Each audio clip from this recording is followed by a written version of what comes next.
Buenas noches, queridos amigos del Centro Cultural Babeque, bienvenidos. Hoy vamos a analizar, a comentar la película Esperando la carroza, una comedia argentina que tuvo muchísimo éxito en su tiempo y recibió críticas muy favorables. Se ha convertido en un clásico y se clasifica como una película de culto, donde hay personas que la ven cada cierto tiempo, se saben los diálogos, los repiten con los actores, y bueno, a eso es que le llamamos una película de culto. Vamos, Lenín, te doy paso para que seas tú quien presente este filme. Sí, gracias, Cecil. Como tú dices, una película que caló y es asumida en Argentina como parte de la identidad no solo cinematográfica, sino por su valor sociológico, la mirada que tiene. Una película coral. Suele pasar en las películas de corte humorístico, con todas las variables que tiene el humor, que de hecho tiene sus peligros, ya que muchas veces el contexto determina el que se pueda decodificar y entender lo que trata la película. Esta en particular ha generado una serie de frases y expresiones que forman parte de los giros ya comunicativos de Argentina, sobre todo en Buenos Aires, como esa parte súper simpática que vimos en la película cuando ella dice, yo hago puchero, tú haces puchero, yo hago ravioli, tú haces ravioli. Y todo lo que hay detrás de esta expresión que entra en ese costumbrismo y en esa parte que tiene que ver con todas las cotidianidades domésticas que la película muestra muy bien, pero sobre todo, ¿qué pasa con los envejecientes? Y en este caso nosotros concluimos este foro que con un colectivo de películas rondando el tema de la maternidad, vista a través de los trabajos cinematográficos de diferentes países. Comenzamos una película de Viena, después vimos una de Taiwán, y bueno, estamos concluyendo con esta de Latinoamérica y la maravillosa La 11 de Chile, vecinita aquí de Argentina, a propósito de que esta película no parte de una novela, sino de una obra de teatro de un escritor chileno. Por eso vamos a encontrar ahorita unas coincidencias en los rituales muy característicos de Chile. Entonces vamos a ver el tráiler. Le decía que me tomé la licencia de escoger uno más largo, de manera que podamos refrescar y tener un campo de escena más amplio, de manera que ustedes recuerden y de inmediato comiencen a levantar la mano para poner los hilos.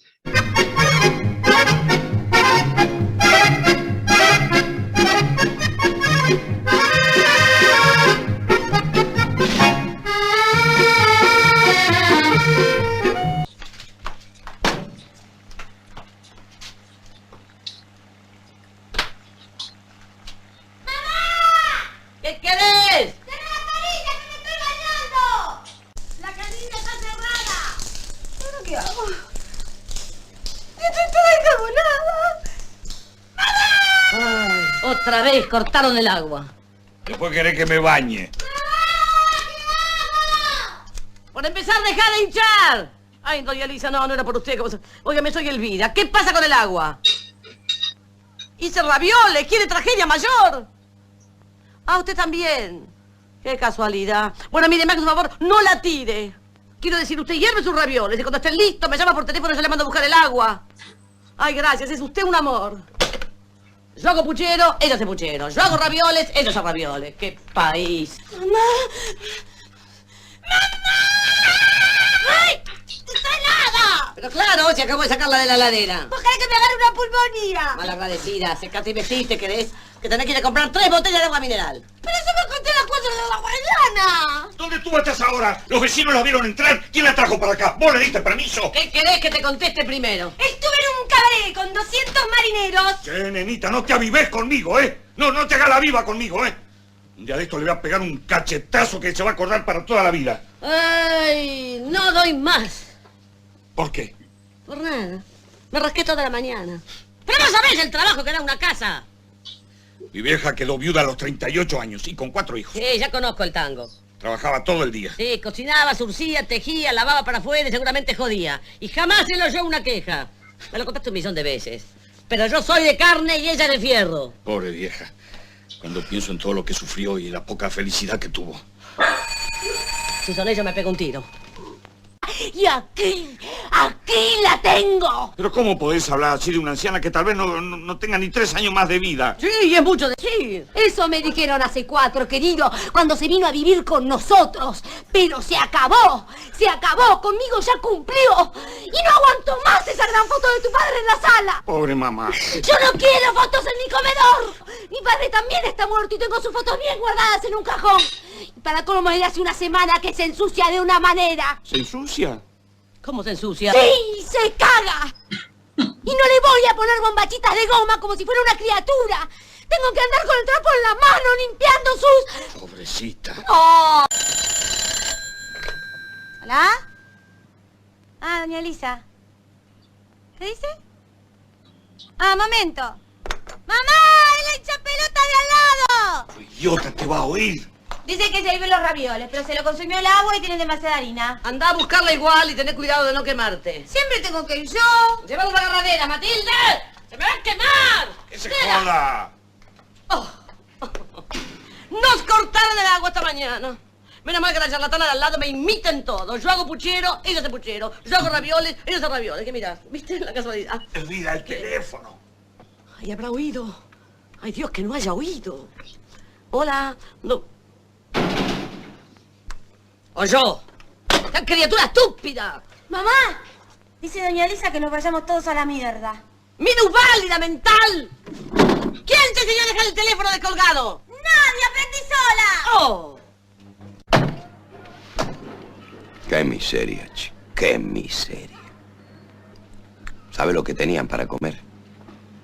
Empanadas. 3. Me partieron el alma. 3 empanadas que le sobraron de ayer para 2 personas. Dios mío, qué poco se puede hacer por la gente. Y sí. Lo único que se puede hacer es no pensar, porque si no... No pensar, no pensar. Suerte que mis hermanos tienen lo necesario. No creas. Vos tenés una pobreza digna. ¿Y Jorge? ¿Y Emilia? Ellos sí saben lo que es la miseria. Sí, Sergio, miseria. Pero es una miseria digna. Estamos aquí, bueno, vimos más que diferentes escenas, unas grandes secuencias donde pudimos identificar a los personajes, los diferentes personajes. Desde luego ahí no estaba Mama Cora.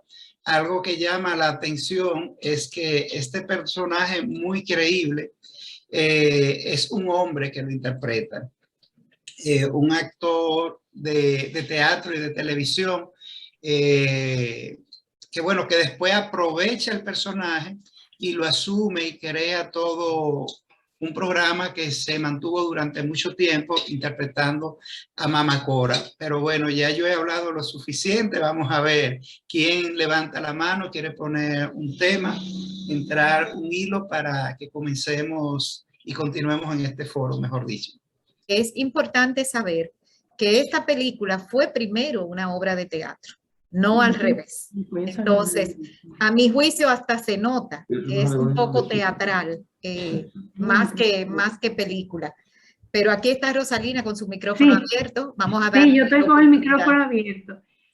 A mí me encantó esa película, por supuesto, por la obra. Ya yo la había visto hace unos años, pero ahora que la vi de nuevo, después de la actuación de la obra, por supuesto, la obra de teatro transcurre en un escenario, en un escenario que prácticamente no cambia.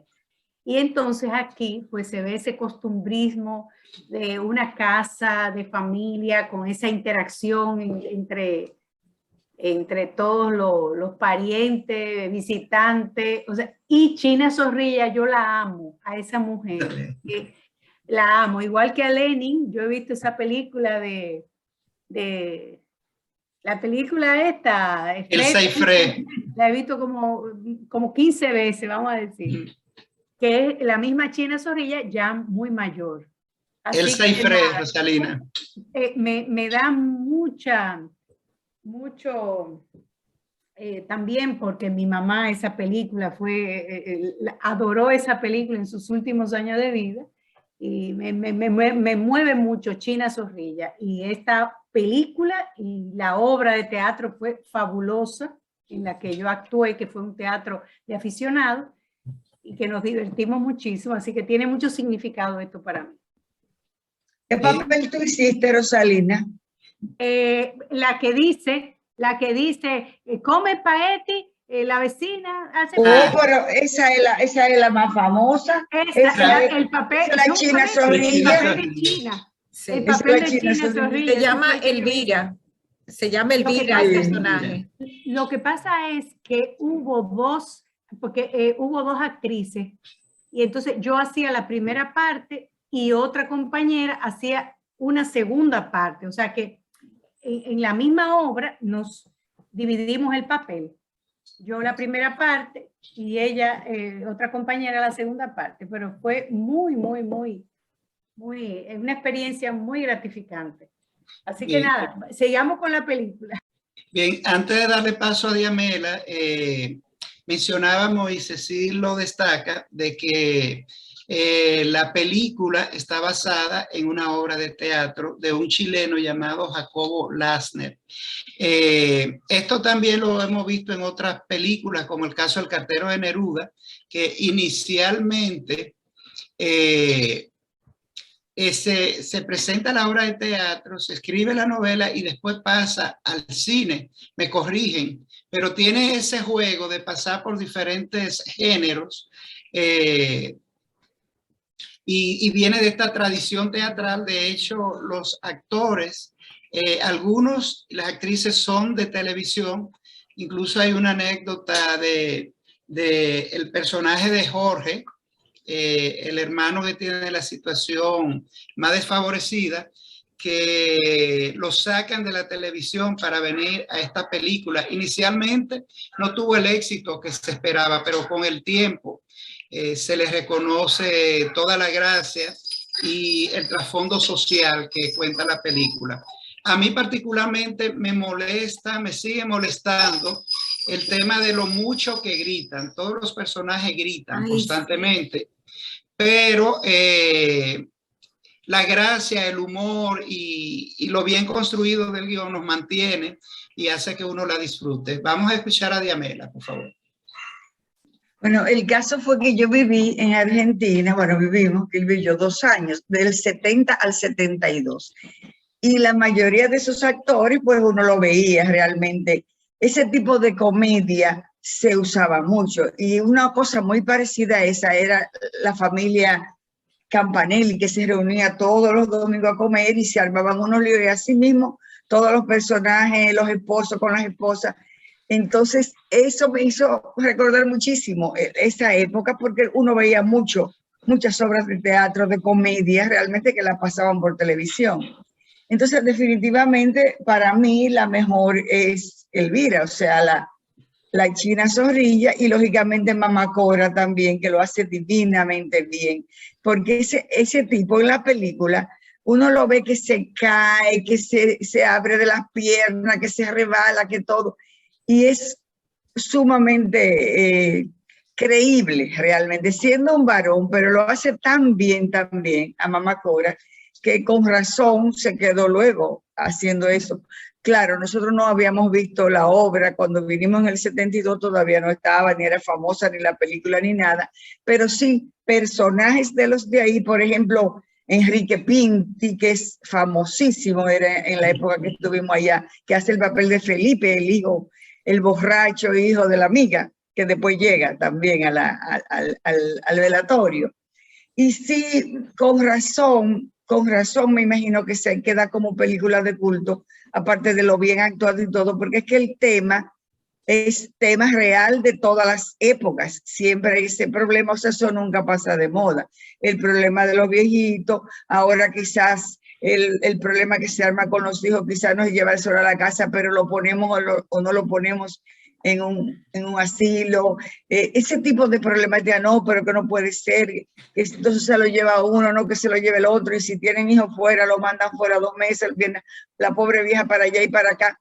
O sea que eso todavía está en nuestro quehacer diario, porque se entiende como que, qué sé yo, si uno si está casado con un italiano, como mi hermana, se supone que jamás en la vida a mi hermana, por ejemplo, el hijo la puede llevar a un homes en los Estados Unidos porque viene de la cuestión italiana, que hay que tenerlo ahí y cuidado, bien, puede estar solo en un apartamento, si tiene la facilidad, la seguridad social le manda a personas que ayuda a cuidar y eso, pero como que la última cosa es mandarla a un homes para la familia latina.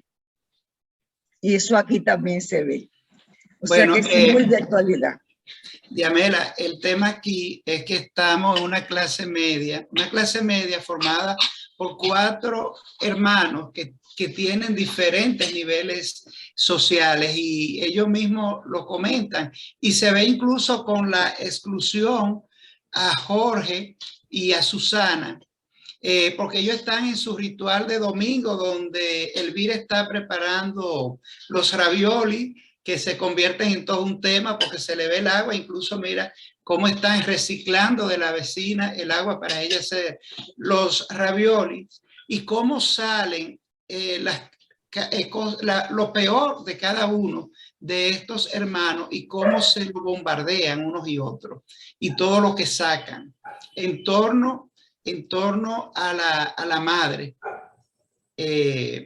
Que por un tema absurdo, pues la película tiene también su absurdo, se pierde, pero se pierde en el frente de la casa. Desde luego estamos aquí con una situación que es universal, la problemática de los envejecientes. Tú hablabas de la situación en Europa, por ejemplo, el caso de Inglaterra, y lo vemos a través de las novelas de Doris Lessing, Cuaderno Dorado, Diario de una buena vecina, y también lo vimos en la película La Dama, la vimos aquí en el Cineforo, La Dama de la camioneta amarilla, de la furgoneta amarilla. O sea, la cobertura de los sistemas sociales en estos espacios y las carencias que tenemos los países del tercer mundo y Latinoamérica. Y esto es una puerta de entrada para hacer una mirada a esto y los conflictos que se generan en la familia, sobre todo cuando estos envejecientes ya están con problemas de salud y sobre todo si tienen esos líos propios de la senitud. Vamos a escuchar a Doña América, que siempre nos aporta cosas interesantes, al igual que el resto de las personas que nos acompañan. Buenas noches, sobre todo para estar de acuerdo con sus comentarios. Y hablo porque realmente me siento en familia. Voy a tener que repetir lo que han planteado. Creo que se trata de un problema universal, que es la vejez. Y la forma en cómo se resuelven los problemas tiene un carácter histórico y social. Histórico porque depende de la época y social porque corresponde a todo tipo de familia.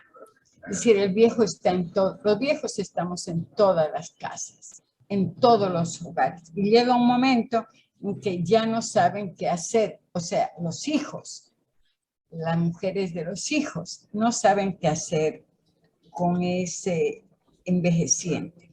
Pero siendo ese el tema central, se ve la familia en todos sus roles. Hay un rol que es el padre ausente. Y hay una imagen que es muy reveladora, porque lo único que aparece es la fotografía. Y esa fotografía se convierte en un tema de debate, de disgusto, de cuestionamiento. Yo también tengo a mi padre, lo tengo en una fotografía, la fotografía la tengo guardada.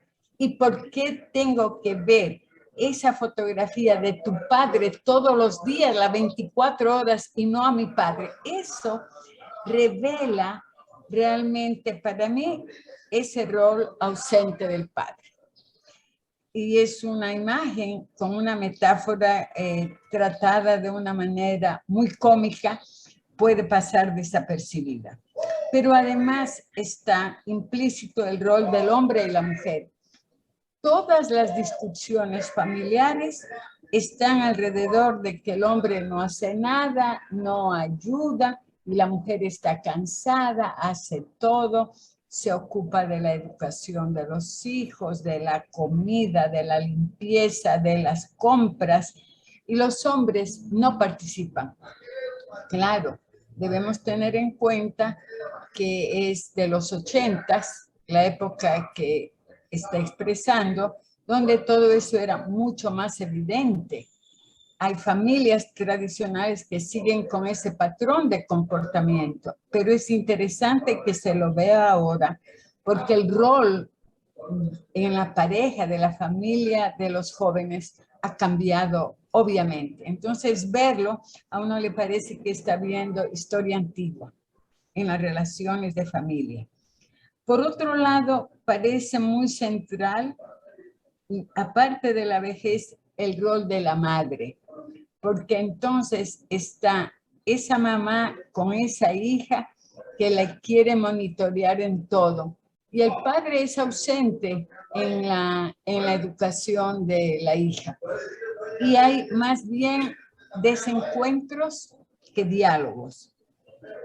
Y obviamente tratándose de la sociedad argentina, es una clase media, y aquí se llamaría clase media baja, clase media media, pero sí se verbaliza que se trata de la pobreza y de la miseria digna. Es decir, hablan de la dignidad de la familia independientemente de su situación económica. Y se ayudan. Hay una hermana sumamente pobre con un hijo que no tiene educación, que probablemente tiene problemas, pero se ayudan, se velan, conversan y gritan. El gritar, es decir, la voz alta, nos revela otro asunto. Es una familia de origen de una migración italiana. Entonces está en el vocabulario, se habla de los raviolis, se habla de los bizcochos, se habla de la mayonesa, se habla del espagueti. Bastante, siendo universal, es muy, muy particular de una familia italiana y llevó toda su cultura, y eso es la familia italiana, pero hecha en un tono cómico. Algunas veces puede ser burlesco, otras veces es mucho más profundo, pero en fin, se trata de una mirada de la psicología social urbana en Buenos Aires. Y sin lugar a dudas, nos trata de los sentimientos más universales alrededor de la vejez, la maternidad, la hipocresía, la vanidad, el egoísmo, la infidelidad. Es decir, nos plantea de una manera tan simple, pero tan fresca, todos los conflictos que tienen las familias, no solamente argentinas, sino universales. Se trata de los sentimientos y de los conflictos universales. Entonces yo me quedo ahí estando de acuerdo con sus comentarios. Muchas gracias. Gracias, doña América, siempre puntual, y esa mirada sociológica de los diferentes eventos de las películas que compartimos. Yo destaco, y conectando con doña América, el punto importante que tiene la película sobre las relaciones humanas. A todo parte de lo de la familia, pero vemos los diferentes matices en las relaciones entre hermanos, entre las cuñadas, entre la relación de la adolescente con los padres, unos padres mayores con una adolescente contestataria, la relación con los vecinos y sobre todo llama la atención, y eso, aunque está planteado desde el absurdo, no deja de que nos oriente la mirada a esa relación entre comunidad, que ella se pierde en el frente de la casa, pero entra a donde unos vecinos y le dejan cuidando un bebé. Entonces, vemos ese abanico de matices de esa relación que se da en una cuadra prácticamente, porque excepto las escenas que salen a buscarla a la policía, todo se da en un entorno de una cuadra de un barrio. De hecho, fue declarado patrimonio cultural en Argentina, se le pusieron tarjas, se han conservado las casas, que fueron exclusivamente 2 las que se usaron para el rodaje, y se ve ese ambiente de comunidad que la película expresa muy bien. A ver, ¿alguien más que tenga algún hilo que quiera poner? Yo ahorro un poquito en lo mismo que se ha hablado. Pienso que esta película, a través de personajes exagerados, digamos que rayando en lo grotesco, hace una radiografía de la sociedad del momento, y yo diría que probablemente universal, no necesariamente solo del momento. Entonces vemos cómo se trabaja, así como dijo doña América y tú también, se pasan por una variedad de temas que son universales, desde la pobreza, las diferencias sociales, los celos y rencores familiares, la infidelidad, la corrupción policial, que también se toca. Y ahí vemos la hipocresía en la familia y la ironía de que nadie quiere echarse a cargo a la abuela o a la madre anciana, pero cuando la madre supuestamente muere, entonces todos se disputan el que el velorio sea en su casa. Mientras viva, nadie quería tenerla con ellos. Muerta, todo el mundo quiere que el velorio se haga en su casa. Y lo mismo los vecinos, ¿verdad? Que tenían sus chismes entre ellos, y la que le negó el agua de los raviolis porque había oído todo lo que había dicho por el teléfono, luego se aparece con la ponchera de agua para que la señora pueda hervir sus raviolis en ese momento. O sea que sí, a través de una comedia y en tono de chanza, de risa y de todo, nos va dejando unas visiones de lo más agudas, de lo más certeras de lo que es una sociedad. Ese amor, ese interés por el chisme, de saber, pero dime qué fue lo que dijo, pero dime, que yo no se lo digo a nadie, pero dime. Y la otra, yo sé lo que tú hiciste desde hace 2 años, no he dicho nada. O sea, ese chisme que también está presente, está ahí. Y para mí la escena favorita fue la de el hermano adinerado comiéndose la empanada, diciendo que no soporta esa miseria. 3 empanadas para 2 personas, pero él se está comiendo una de las 3. Entonces, no soporto. Y el otro que se queda mirándolo, no solo deseando la empanada, sino también viendo, o sea, si tú sabes que tienen solo 3 para 2 y ya le estás llevando una, ¿no?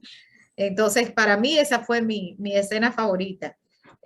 Porque me retrata realmente el egoísmo de muchas personas que no ven un poquito más allá, sino que solamente ve que ya no puedo ayudarlo. ¿Cómo lo voy a ayudar? O sea, pero señor, si usted tiene el dinero para ayudarlo, ¿cómo no lo va a ayudar? Pero para mí, la película se me hizo difícil de digerir, especialmente al principio, por la gritadera. Sí. Tanto así que cuando yo la puse aquí, mi esposo me preguntó, ¿pero qué es lo que tú ves? Porque solo se oía demasiado alto para mi gusto, ¿no? Uno medio se va acostumbrando a medida que va transcurriendo. Pero en realidad cuando tú la analizas y ves que no es una simple comedia de gritería ni de situación, es realmente una película, es comedia con mensaje, es comedia con análisis, es comedia con profundidad. No, y el grito yo me imagino que fue pensado, que no fue gratuito. Primero para tipificar socialmente los personajes y al mismo tiempo para darle fuerza a las confrontaciones pero fue tan reiterado que de verdad molestaba. Yo seleccioné unas imágenes para avalar un poco la trascendencia de la película, que no solo es de culto, sino de homenaje. Y voy a poner unas animaciones que se hace como homenaje a la película, bien cortica, de una de las escenas que también nos sirve para recordar algunos de los pasajes.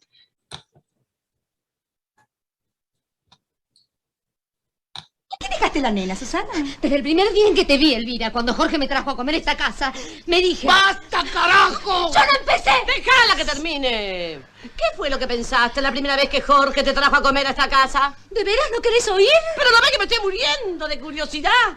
Muy bien, pensé, esta es la mujer más falluta del mundo. ¡Falluta, yo! ¡Ja! Si dejo de compartir, y bueno, ojalá que esto no provoque otro hilo para seguir este foro.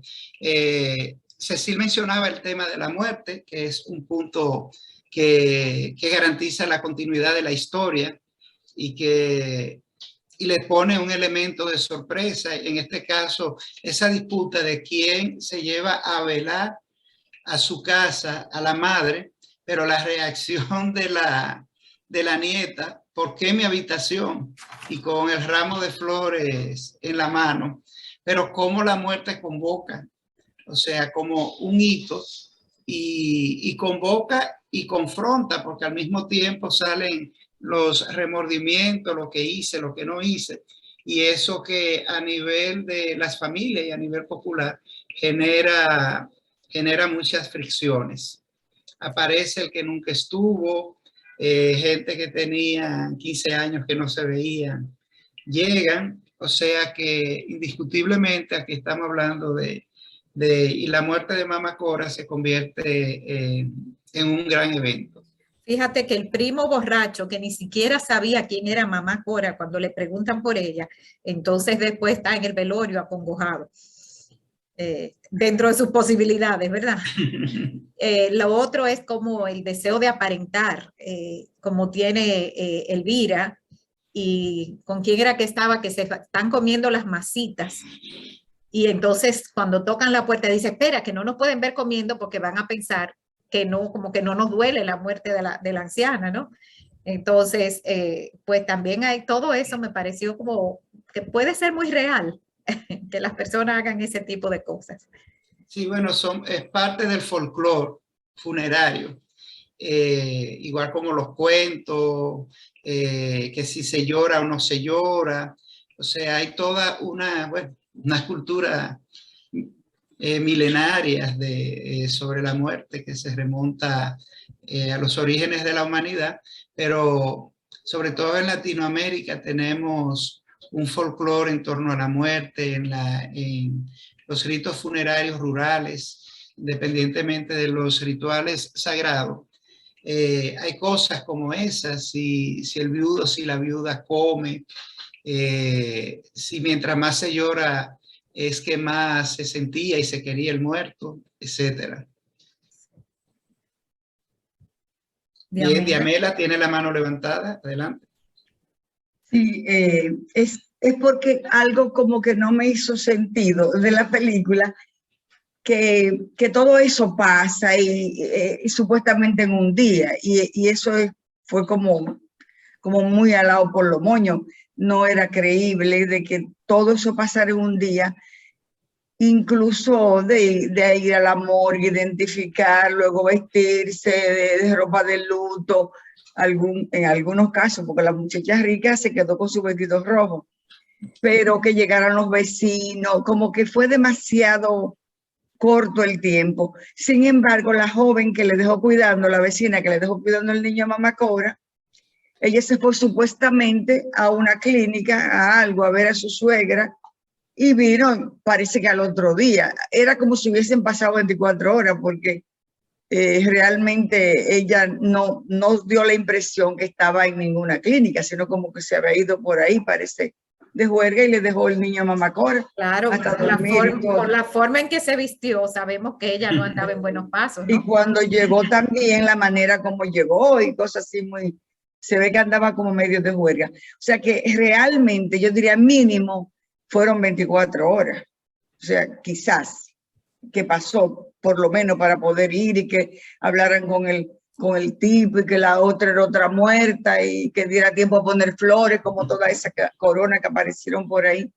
Pero para como mí que eso no pasó un día, ¿no? Porque fíjate que los invitados no se habían ido de la casa ni nada, pero como tú dices, es poco creíble. Sí, en eso tienes un punto importante. Y que llegara la profesora. El cadáver, que haya podido montarse ya el velatorio. También la profesora que llegó.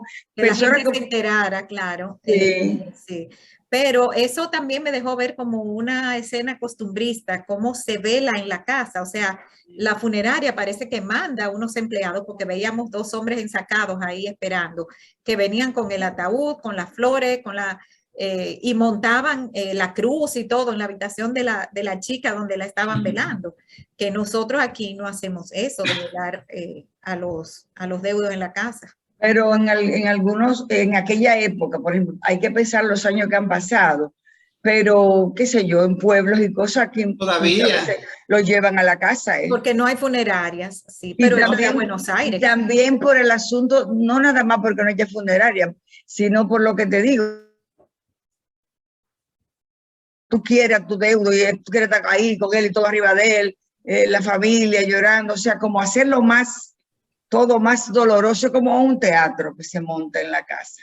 Y luego los rezos de los 9 días y todo eso también en la casa. Todavía, y no solo por el tema de la funeraria, y más que teatro, rituales sagrados que están muy conectados con creencias que implican, bueno, y están dentro de los ritos funerarios, hay unas clasificaciones. Los ritos de paso, los ritos de margen y ya los ritos definitivos. Y eso tiene que ver con un tiempo donde no se puede separar la persona que muere de su entorno y de los objetos con los que él convivió. Incluso hay unas prácticas y unos códigos en qué medida y en qué tiempo se van desprendiendo.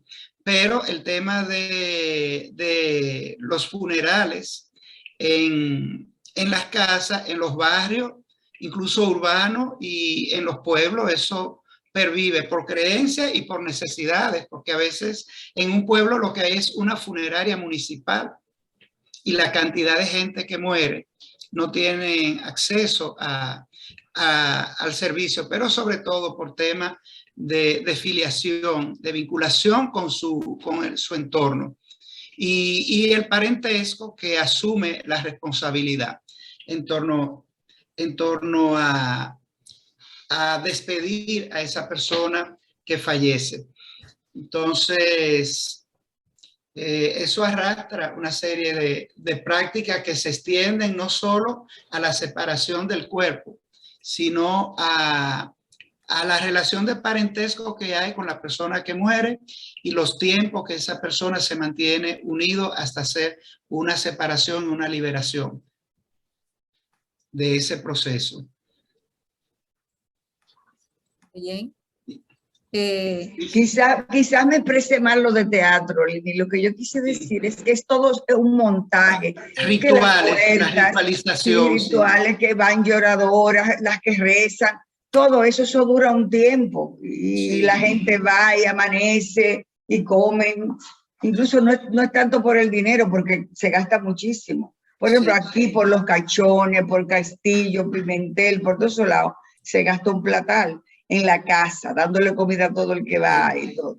Eso es algo que a mí me sorprendió enormemente con la joven que trabaja conmigo. Su padre murió. Y ella me dice que ellos cocinaron para los 9 días un quintal de arroz. Yo ni siquiera sé lo que es un quintal, pero eso me suena libras. Como una cosa enorme. Y ella me dice que eso no se puede hacer de otra manera ya. Así mismo es, que hay calderos enormes así que se prestan de lado a lado, de casa a casa, cada vez que hay un muerto, buscan el caldero del qué sé yo quién y lo llevan. De 4 orejas.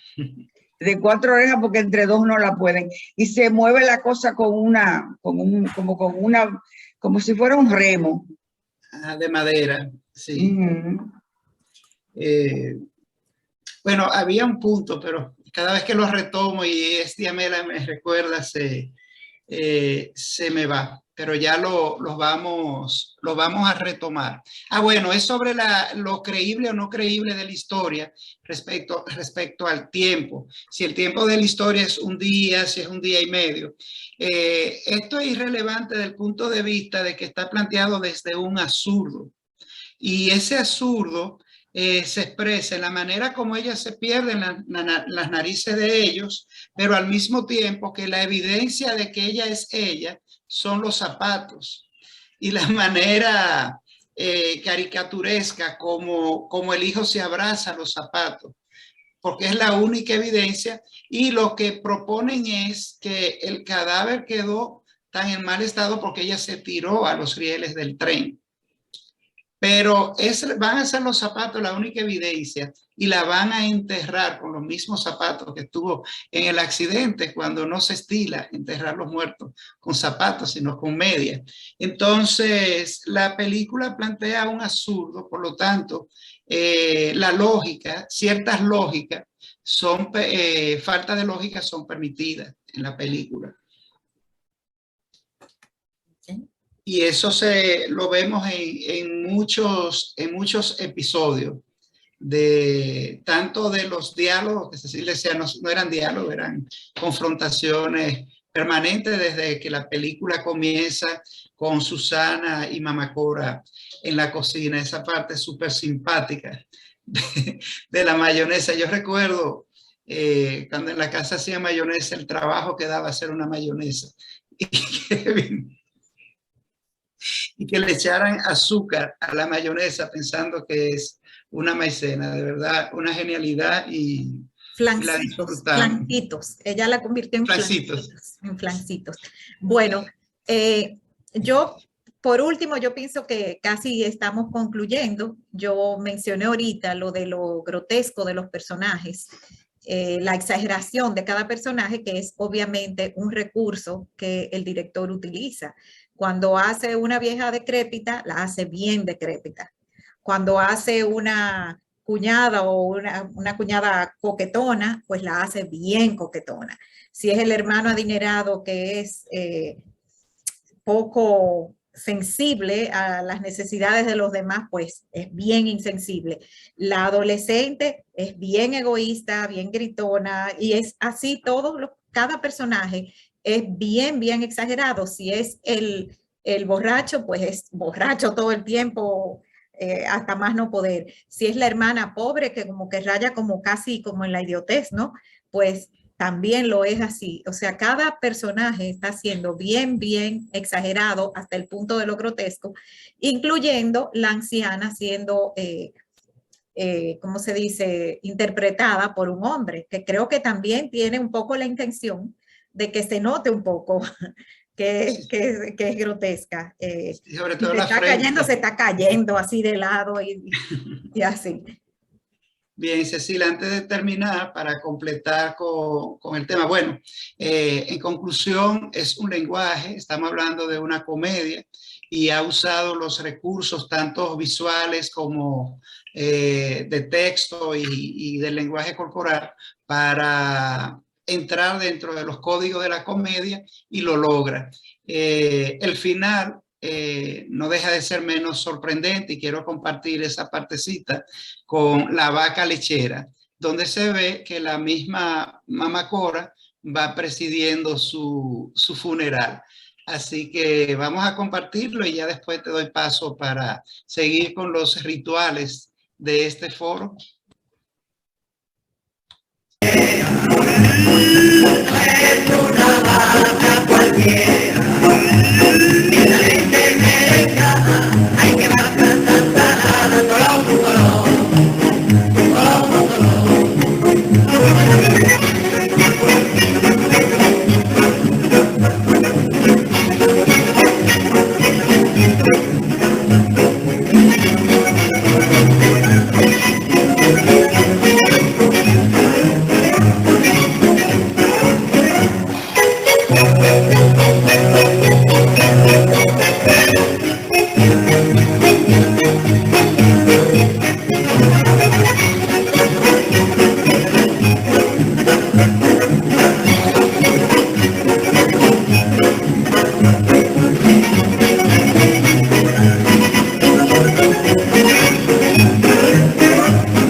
Bueno, y ahí la vemos. Llama la atención que detrás y junto con Mamá Cora van un grupo de personas viejas, no se aprecian los hijos.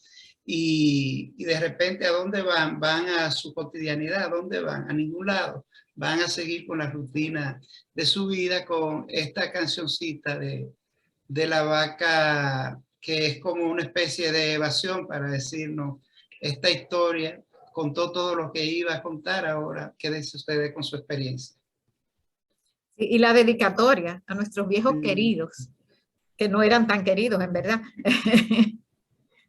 Sí. La santa, como decían algunos de los hermanos, lo que no la tenían viviendo con él, la santa. Si esa viejecita es una santa. Bueno, yo quisiera compartir con ustedes las actividades que tenemos para el resto de la semana y la semana próxima. Bien, como les he estado diciendo cada noche que tenemos actividad, está abierta todavía, disponible para ser visitada la exposición Una mirada igual a ti. Una exposición interesante que tiene trabajos realizados como resultado de los talleres de arte terapia que reciben los usuarios del Centro de Rehabilitación Psicosocial. Así que si les interesa, en días de semana de 8 de la mañana a 5 de la tarde pueden visitarla. Mañana vamos a tener algo muy interesante. Vamos a conocer mejor a la artista visual dominicana, Kilia Llano, y su trabajo. Ella es bastante diversificada en su trabajo. Ella es ilustradora, es profesora de arte, pero también es muralista y ha tenido unas encomiendas de murales que han sido muy llamativos, y vamos a ver que ella nos presente todo su trabajo mañana y la motivación que la lleva a hacerlo. Esto mañana a las 7:30 por Zoom. Me gusta siempre anunciarles la próxima película, así que el próximo martes vamos a ver El violín de mi padre, una película muy conmovedora, muy bonita, así que creo que la van a disfrutar muchísimo. El violín de mi padre el martes 7 a las 7:30 por Zoom. El 8, miércoles, no vamos a tener ninguna actividad porque tenemos una actividad interna de nuestro colegio que vamos a estar presente tanto Lenin como yo, como otros allegados del colegio. Entonces, el jueves, no tengo afiche hecho, pero sí vamos a tener a Jacqueline Lozada con Arte para Relajarte, que nos va a presentar artesanías del mundo. Jacqueline es artista y es profesora de arte también, ha sido profesora de arte. Así que el jueves 9 de junio vamos a conocer diferentes artesanías del mundo por Zoom a las 7:30 con Jacqueline Lozada. La semana que viene debo hacerle ¿cómo se dice? Un aclarando de que el martes, que es como siempre, regularmente tenemos nuestro Cineforum, no vamos a tener Cineforum el martes porque también tenemos una actividad de noche de honores, de premiación de estudiantes destacados en el colegio. Entonces vamos a mover el Cineforum al miércoles, para que ustedes, los amantes de películas, sepan que el martes no vamos a estar, pero sí vamos a estar el miércoles con películas. Entonces vamos a tener una película francesa y vamos a hacer 3 películas, una detrás de otra, que tienen que ver con el tema de la enseñanza, de la educación, del profesorado, porque ya a final de junio celebramos el Día del Maestro en nuestro país. Entonces, en honor a eso, vamos a estar tratando temas que tengan que ver con la educación.